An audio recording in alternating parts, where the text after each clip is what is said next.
আসসালামু আলাইকুম সবাইকে, আশা করি সবাই ভালো আছেন। আজকে আমরা রান্না করছি পাতলা ঝোলের ইলিশ ঝাল।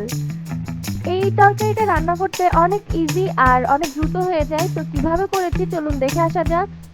তো শুরুতেই আমরা আদা রসুন পেঁয়াজ মরিচ বেটে নিলাম, ব্লেন্ডার করে নিলাম। তারপরে প্যানে সরিষা তেল দিয়ে কালো জিরা আর জিরা দিয়ে দিলাম। এরপরে সেই ব্লেন্ডার করে রাখা পেস্টগুলো দিয়ে দিলাম আমরা তরকারির মধ্যে। এরপর সব রকম মশলা লবণ, হলুদ, গুঁড়া মরিচ আর ধনিয়ার গুঁড়া দিয়ে দিলাম। এখানে জিরার গুঁড়া অ্যাড করছি না, বিকজ শুরুতেই আমরা জিরা দিয়ে ফেলেছিলাম। এরপরে ইলিশ মাছগুলো সব দিয়ে দিলাম আমরা। আর যেহেতু ঝোল পাতলা হবে তাই একটু বেশি করে পানি দিয়ে দিলাম।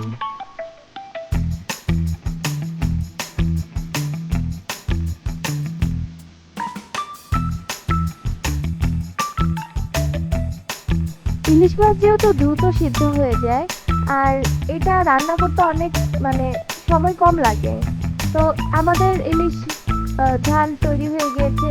তো আপনারা দেখতেই পাচ্ছেন ঝোল কত পাতলা হয়েছে আর এটা অনেক ঝালও হয়েছিল।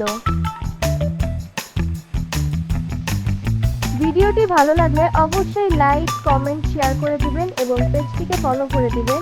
And thanks